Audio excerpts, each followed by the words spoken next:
Hello, welcome back. Let's jump right back into where we left off with the timeline. 2001 to 2010. The early 2000s was the era of the party posse, which meant that Hugh Hefner was dating about 7 women at once, and in 2001, Holly Madison and Bridget Marcourt became girlfriends. Holly Madison's book described how she was told multiple times that Hefner's girlfriends didn't actually sleep with him, up until the moment where they invited her back up to his bedroom into what looked like a very weird orgy where only one person was actually into it. There was a girlfriend known back then as the head mean girl in Holly's book that Holly alleged recruited Hefner's girlfriends and other playmates into an escorting service in Los Angeles called Niecy's Girls. Niecy's Girls was a high-end escorting business run by Michelle Braun out of Los Angeles, and there's a really good article about it from Rolling Stone, May 2008. The article provides context as to the state of the sex work industry at the time and the amount of money playmates were being offered in order to travel to Turkey and meet these rich clients. They were offered $25,000 per trip, and according to Michelle Braun, Michelle's clientele would often request multiple women with little notice in advance and no explicit expectations of sex. Michelle has this attitude throughout the interview of, "What did I ever do that was so bad?" and blatantly ignored the more violent aspects of escorting and sex work. Sex workers have discussed instances of stalking, drugging, assault, and sexual abuse while escorting, regardless of their client's net worth. There's also the matter of these wealthy clients spending money that they embezzled or obtained fraudulently on escorting and thus involving the escorts in their financial schemes, which was the case for 2 ex-girlfriends of Hugh Hefner, Mandy and Sandy Bentley.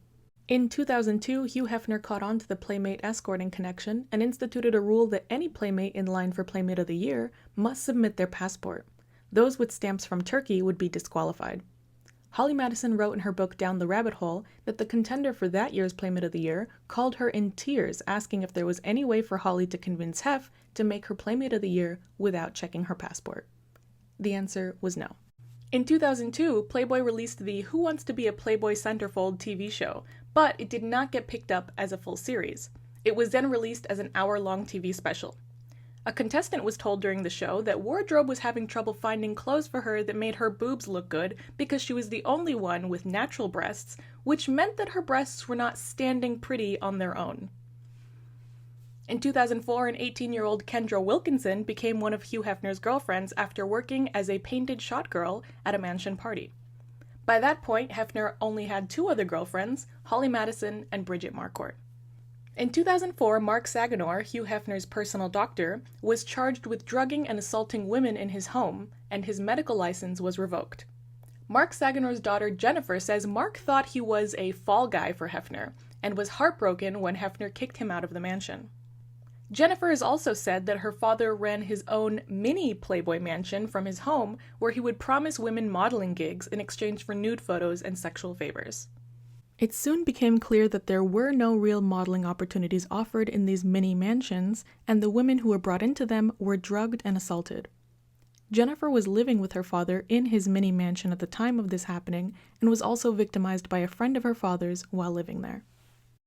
In 2005, the Girls Next Door TV show premiered, revitalizing the Playboy brand and audience. Young women became the largest audience of the show, much to the surprise of its creators. Holly, Bridget, and Kendra were filmed while living at the mansion, with a strong focus on Playboy-related photo shoots, family visits, parties, and shopping. The 3 stars of the show were not paid for the first season, and they had to negotiate for their names in the credits and salaries. In 2005, Paris Hilton's Sex Star of the Year Playboy cover was released, a decision Paris has stated devastated her because she did not give Playboy permission to use her photos or put her on the cover. In 2008, Christie Hefner resigned from Playboy. In the same year, a woman sued Bill Cosby for her sexual assault at the Playboy mansion and included Hugh Hefner as a conspirator in the assault. Bill Cosby and Hugh Hefner were known to be very good friends at the time. Later that year, Holly, Bridget, and Kendra left Hugh Hefner and moved out of the mansion. In 2009, Hugh Hefner met 19-year-old Crystal Harris, and the Girls Next Door show continued with Crystal Harris and Playboy playmates Carissa and Christina Shannon. This new trio was not paid for what became the final season of the show. In 2010, the Girls Next Door TV show was canceled after low ratings. In that same year, Hugh Hefner married Crystal Harris. This was after she had already left him at the altar once before. Later that year, Kendra Wilkinson published her first autobiography, Sliding Into Home, about her childhood drug abuse, absent and neglectful parents, and her time at the mansion. She stated in the book that she was asked to move into the mansion without having sex with Hugh Hefner, a claim that Holly Madison has refuted often. 2011 to 2020. In 2011, Playboy Enterprises was sold to Rizvi Traverse Management and became a privately owned company. Hefner was left with a minority stake and a $1 million annual salary, and agreed to rent the Playboy mansion for $100 a year until his death. That same year, the Playboy Club TV show premiered, but was canceled after 5 episodes. It was a Mad Men-style show with less talented actors. The first 3 episodes are on YouTube, and the amount of Playboy makes dreams come true sentiment in those episodes alone is too damn much.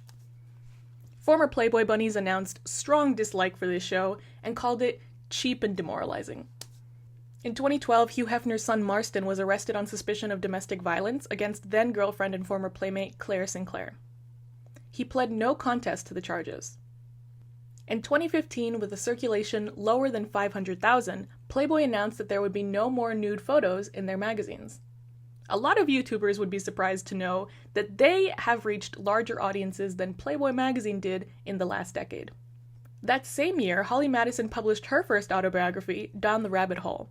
By that point, her and Kendra were in conflict, and Holly wrote that Kendra's book had many factual inconsistencies.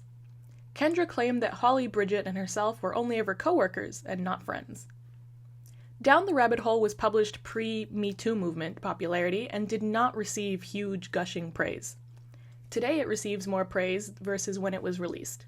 In Holly's book, we learned that dating Hugh Hefner was a sugar baby-esque relationship with all of the sexual requirements that are typical of that kind of relationship, unlike what the party posse and earlier girlfriends stated in interviews. In 2016, Hugh Hefner sold the Playboy mansion to the Twinkie millionaire, and he came to an agreement where Hugh Hefner would only move out when he died. Mark Saganor came back to the mansion somewhere in this time, and is a consistent mansion goer up until Hugh Hefner's death. That same year, Hefner's son Cooper Hefner was named Chief Creative Officer of Playboy. In 2017, Cooper put nude photos back in the magazines. And later that year, Hugh Hefner died. The Me Too movement gained national attention in 2017.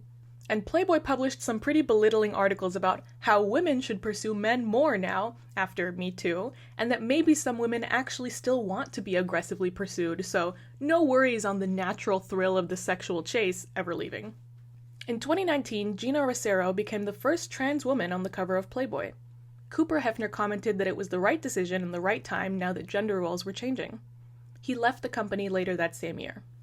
Cooper then announced in July of 2019 that he would be starting a new media venture called Hefner Media Corporation, featuring a sex-positive content platform he called HefPost. And if you're guessing that Cooper would run into some trouble for that name, you'd be correct. Cooper later said that HuffPost made him change the name, and he settled on Stag Daily instead. But by December of that same year, Cooper would drop the plans for the website and the media corporation, and signed up for the Air Force instead. In 2020, Cooper Hefner launched an exploratory campaign to run for California Senate as a Democrat for the 30th District. But he suspended that campaign 4 months later. And in 2020, Playboy was out of print. 2021 to 2025. This era showed a big shift in focus for Playboy and an identity crisis. In 2021, Playboy Enterprises went public again through a merger with a special purpose acquisition company run by Ben Cohn. This same year, Bretman Rock became the first gay male on the digital cover of Playboy. In 2022, A&E show Secrets of Playboy was released. The show consisted of 2 seasons where women came forward about the harm done by Hefner and other Playboy associates. These were all women who believed in sexual liberation and thought that working with Playboy meant that they were going to be celebrated and respected.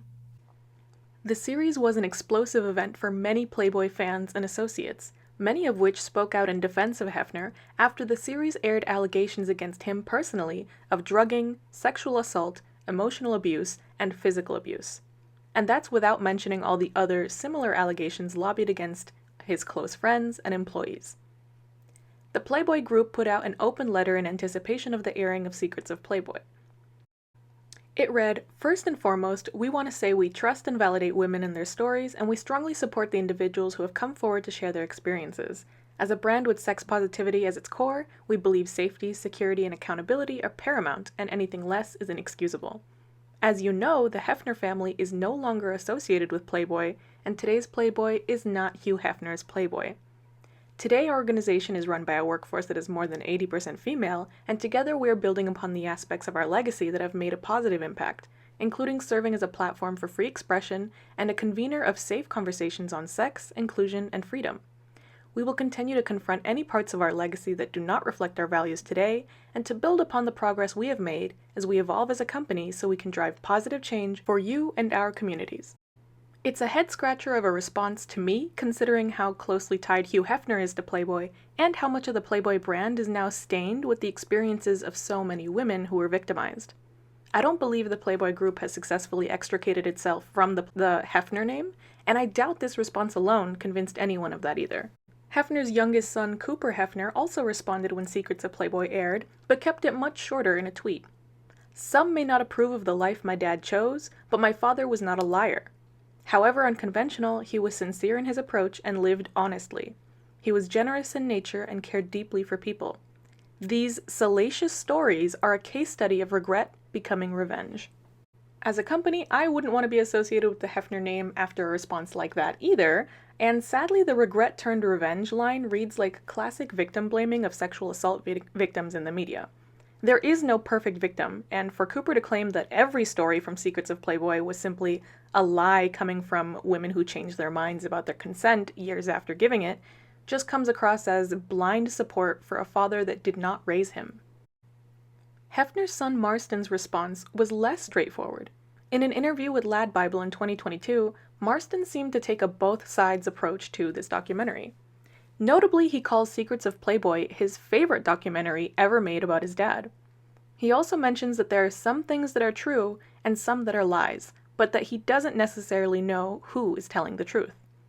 At face value, the statement sounds like he's validating at least some of the victim statements made in Secrets of Playboy, but after listening to it several times, I feel more and more like his statement is intentionally vague to muddy the waters.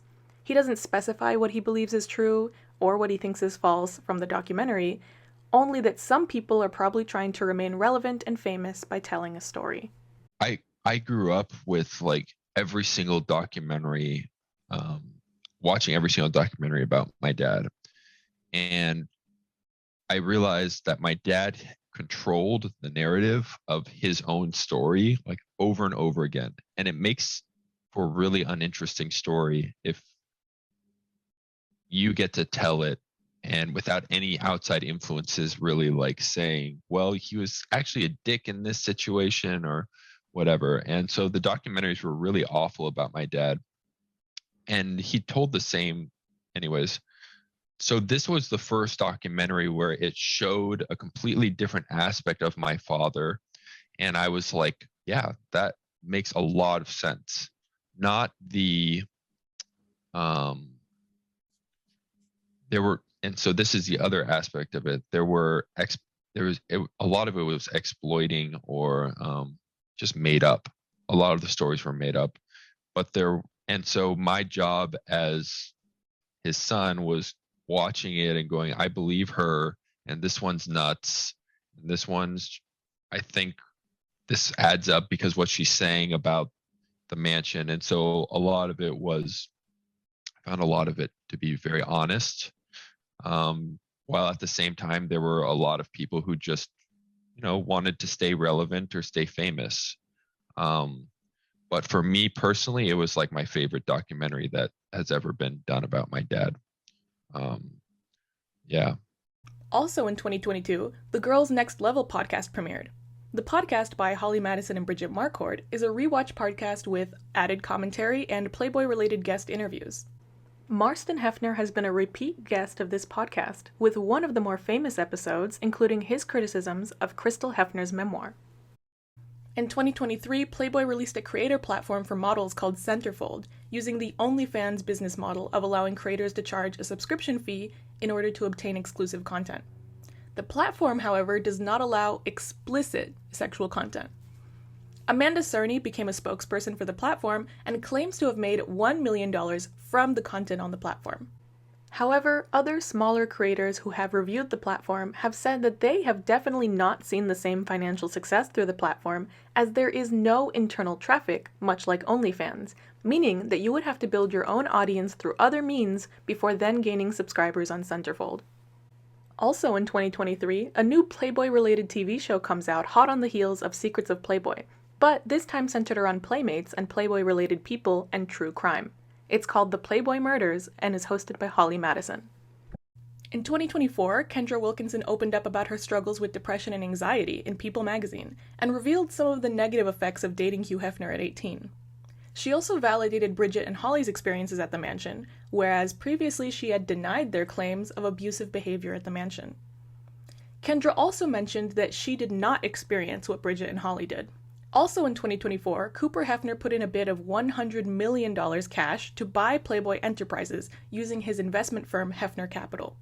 The bid was rejected, and Playboy CEO Ben Kahn released a statement saying that the offer substantially undervalued Playboy Enterprises. While Cooper Hefner's bid to purchase Playboy came 2 years after the airing of Secrets of Playboy, it does make me wonder if the eagerness to separate from the Hefner name fueled a big part of the decision not to sell Playboy Group to Cooper and Hefner Capital. And in the same year, 2024, Hugh Hefner's widow, Crystal Hefner, or Crystal Harris, released her own memoir titled Only Say Good Things: Surviving Playboy and Finding Myself. The memoir caused a stir amongst former Playboy associates, family, fans, and Hefner's past girlfriends. The Girls Next Level podcast dedicated several episodes to the discussion of this book, including an interview with Marston Hefner, where Bridget and Holly point out what they consider inconsistencies in Crystal's story.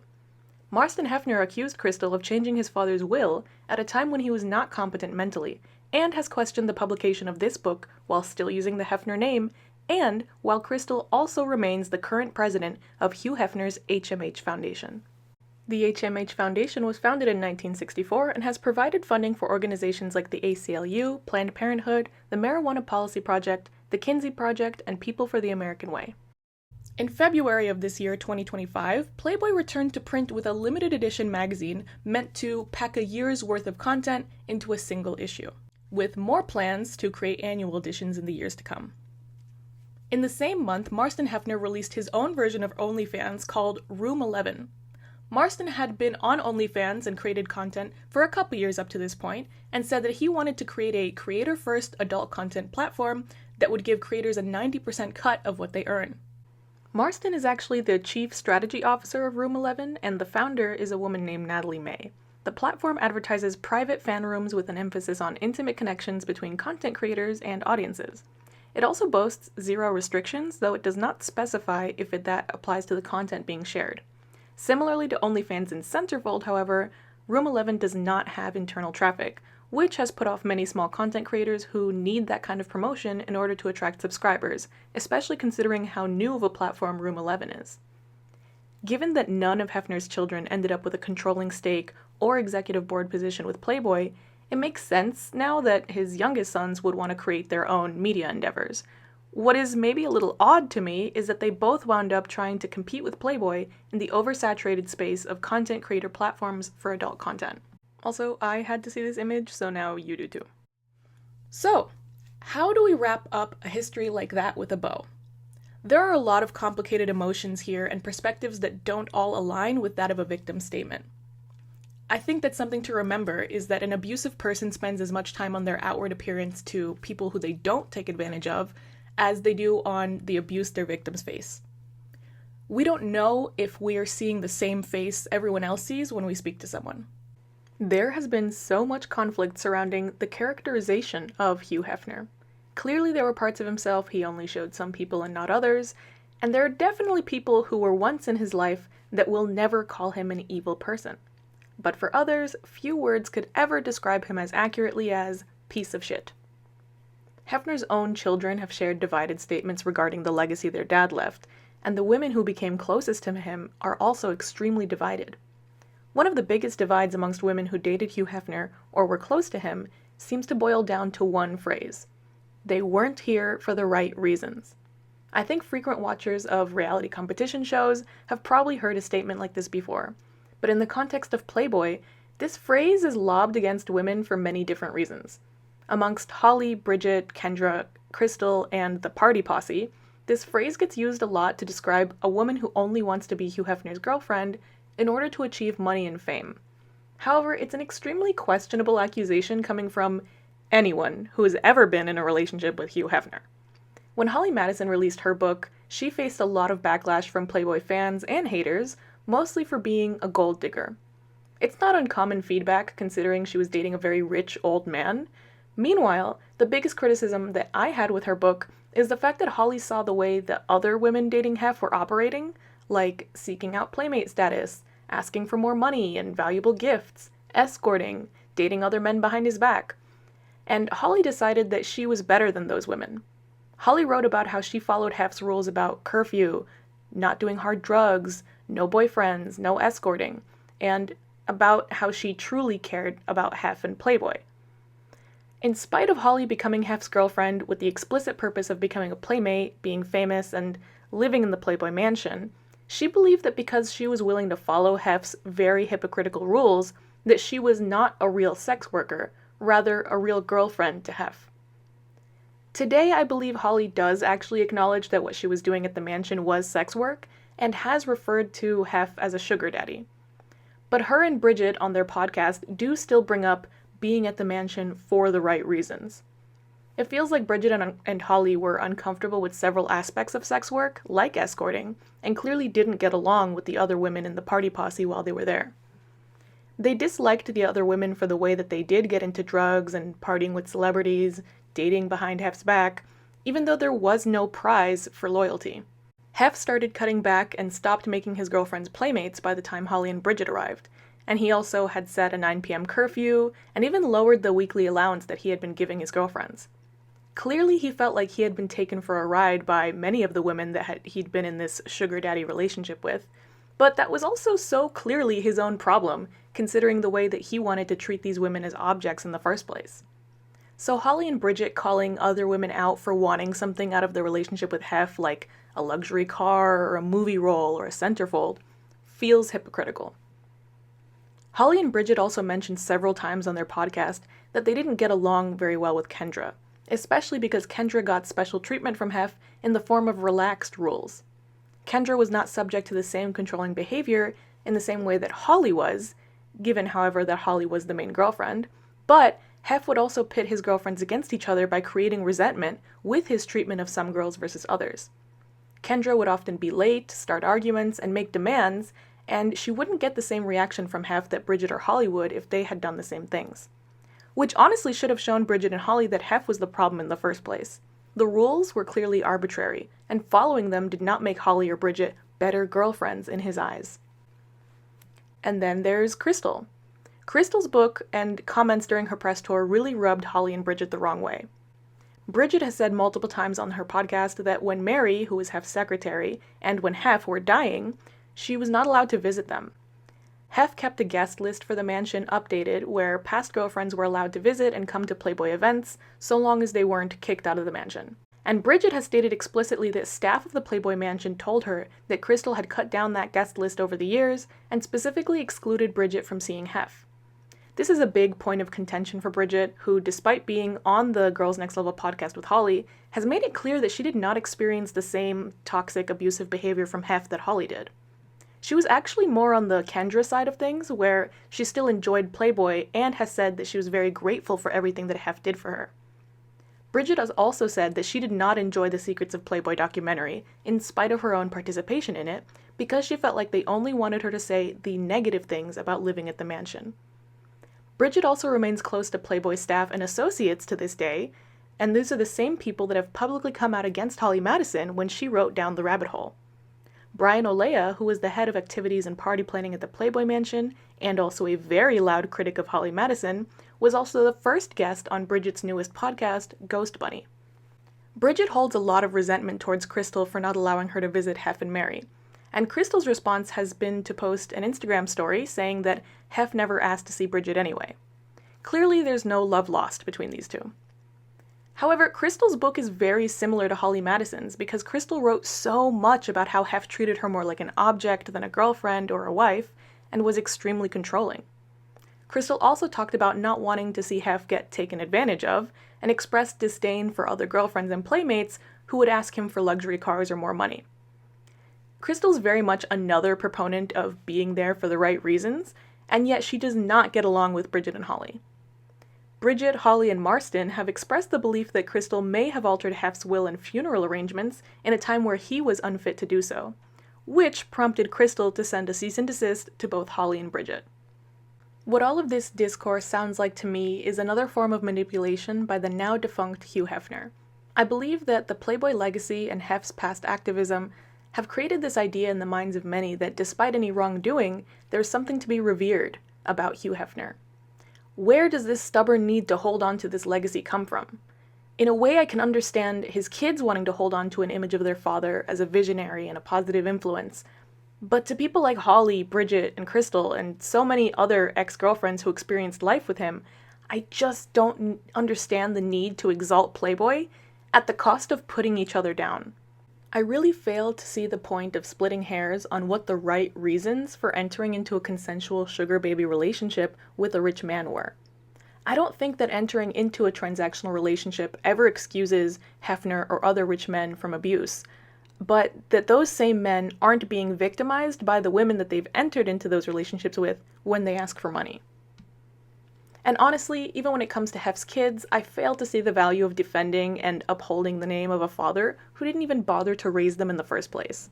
The original concept for the Girls Next Door TV show was about Hef's ex-wife and kids being a family, and the producer, Kevin Burns, pitched following Hef around to his kids' school events and PTA meetings. And you want to know how that pitch went? Hef laughed and said that he would never go to a PTA meeting, and he wasn't even the one taking his kids to stuff like school plays. I think the insistence of some people related to Playboy on upholding the Playboy name and legacy revolves around the idea that their work or their attachment to Playboy becomes tainted if they admit that Hugh Hefner was not the man they wanted him to be. Now, if we go beyond the person Hugh Hefner was, despite some progressive journalism, Playboy imagery certainly created a narrow definition of women's sexuality. The problem with a lack of nuance when we encounter a person like Hugh Hefner who espouses progressive values but demonstrates awful behavior is that the concepts they believed in or taught are then assigned to them as people, when people are not their ideas. We can accept and appreciate the values he claimed to hold without claiming that every idea he ever touched was tainted because he believed in it and was a shitty person. The fundamentalist Christian criticism of Playboy was criticism often rooted in misogyny and anti-vice related content. There are anti-sexuality views there, specifically with women's sexuality. So rather than criticizing Hugh Hefner for profiting from the exploitation of women's sexuality, the fundamentalist Christian view would be that the actions of both Hefner and all the women involved in Playboy as models were evil simply because they were expressing sexuality, which is an idea rooted in the control of others. There's also a bit of revisionist history happening online on social media about cultural attitudes towards Playboy in past decades. And what I'm seeing are comments stating that everyone knew women were being exploited at the Playboy mansion and no one thought they were actually being empowered. When consuming Playboy-related content, you start to see a pattern amongst the women featured. TV shows The Girls Next Door and Who Wants to Be a Playboy Centerfold revealed that the women hired for the centerfold were typically new models, under 30, and posing nude for the first time. Hefner even imposed a rule that no models from Hustler or Penthouse could model for Playboy. This was to add to the veneer of classy sexuality that eventually was cast aside in favor of selling more subscriptions. The concept of Hefner and Playboy's idea of the girl next door was specifically anti-sex work and anti-women's sexual liberation. Women who were comfortable with their sexuality, who may have participated in modeling, nude or otherwise, were not the playmate ideal. This idea that the Playboy playmates and women in the magazine in general were not sex workers was put forth by many past playmates and past girlfriends of Hugh Hefner. And this may have to do with the strong stigma against sex work culturally, but given that sex work is still illegal, it can also be incredibly dangerous. Yet the sad reality for many former playmates is that in decades past, Playboy playmates were treated like sex workers by the company itself. The Secrets of Playboy A&E series interviewed several past Playmates and found that multiple women sent out for Playboy promotions events were put in situations where a single man had paid to spend time with a Playboy Playmate under the guise of booking a model for an event. When these women reported the situations to the head of Playmate Promotions, they were often met with the response that the Playmates themselves must have misunderstood the situation and were making the client angry for not fulfilling the contract. I think the main reason Hefner had for denouncing sex workers at Playboy was to further shame sex workers and women. People like to say that there's a distinction between softcore and hardcore, and yet there are a million definitions of both. And crucially, people who are nude on camera become known for their nudity on camera, so does it matter how nude? The definition of sex work also varies amongst sex workers. There are people who sell lingerie photos on OnlyFans who don't consider themselves sex workers. The problem is that the stigma remains, even with the denial or the nuance of what sex work actually is. Another sad and manipulative part of the Playboy branded sexuality was that once you signed on to be a Playmate, your earnings were tied directly to your participation at Hefner's mansion. That meant showing up to events and parties when you were told, and in the cases of Playmates sent out to work promotions or events, accepting jobs that were putting them in danger. The Playboy marketing machine definitely worked overtime to assign empowerment to their models and photo shoots, especially to the women who were posing. Posing for the magazine was not a one-time commitment or even a one-time payment. You would be paid $15,000 over the course of 2 years, with mandatory commitments like events during that time, which was extra work for the same shitty salary. And they weren't allowed to take other modeling jobs in that time, or else they would have to forfeit the money. Women who have come out about abuses faced during their time working for Playboy have faced backlash from their former coworkers who have said that those stories are lies. However, these women have also faced backlash from people who claim to have known the entire time that Playboy was awful. So these women should have just known better, or they knew what they were getting into. And it feels like a no-win situation. But the people who claim to have been graced with the insight that Playboy magazine was always toxic to women who participated in it expected everyone else to have that same knowledge without extending empathy to people who truly believed in the values that Playboy claimed to hold. The fact that Playboy specifically chose young women who had never modeled before shows a reliance on how naive these young women were in order to make a shitty contract and exploitative situation seem like a good deal. Somehow, everyone is supposed to have exactly the same information all the time, and therefore no one should extend empathy towards victims. And it doesn't make any sense to me. There have been so many institutions that covered up abuse successfully for years, and yet victims face immense scrutiny for ever being in the general vicinity of their abusers. Maybe this scrutiny comes from a belief that if you understand how something bad happened, you can prevent it from happening to you. But that's a very cruel way of thinking that shames victims and emboldens abusive behavior. The truth is, you're not too smart to be manipulated. You're not too smart to be abused. And you can count yourself lucky if you haven't been, but don't be a dick to people about it. So that is what I think of much of the online criticism regarding the women of Playboy and victims of abuse is missing. The fact that there was constant manipulation of public perception that affected everyone involved. It was never enough for the people participating in Playboy to be willing to do things within their own boundaries. There is something to be said about how media, culture, things outside of our control affect our self-image. There's that scene in The Devil Wears Prada where Andy is saying that two belts look exactly the same, they're both blue, and Anna Wintour goes off on her saying that actually one of the belts was cerulean, like the sweater she was wearing. And 3 years earlier, a big-name fashion designer debuted a cerulean collection, and eventually, after everyone who cared to buy things full price stopped buying, the cerulean sweater inspired by that designer's collection ended up in the bargain bin where Andy pulled it out of. A lot of that cerulean speech was meant to sound insulting, of course, but what Anna Wintour is saying here is that the decision Andy thought she was making independently of the fashion industry was actually part of the larger context of fashion and its trends. So Andy's cluelessness or bargain shopping doesn't change that. And I'm applying that here. We don't always know what is influencing our decisions or the decisions of others. Playboy lied about the money these women made, the control these women had over their own images and outtakes, and the freedom, or lack thereof, that those women had while modeling for Playboy. Rather than create an environment where women involved with Playboy had security and independence, they were subjected to an environment to be consistently preyed upon by Hugh Hefner and whoever else he invited over that day. It's sad, and it makes me angry because I know that I wanted to believe women could do something like pose for a famous magazine and receive a modicum of respect from the magazine in return. We live in a hypocritical culture where it's this constant push-pull of being open with sexuality, typically straight sexuality, or being very puritanical. And if nothing else, extending empathy to those involved and choosing to listen instead of speaking over those sharing their experiences is the best thing that we can do. Kendra Wilkinson is an example of someone who is only recently coming to terms with their experiences in the Playboy Mansion, and who once spoke out against Holly Madison and others because they spoke against Hefner. Today she feels differently. She's raising kids, including a daughter, and is now having trouble coming up with an answer as to why she decided to date and live with Hugh Hefner at only 18 years old. Why she felt like he was her hero. Some of this was explored in her earlier books, but addiction and tumultuous childhood aside, she was pursued for her age and her instability. It's a journey that many women who once worked with Playboy are facing, like Mickey Garcia, PJ Maston, Donna Spear, and Sandra Theodore.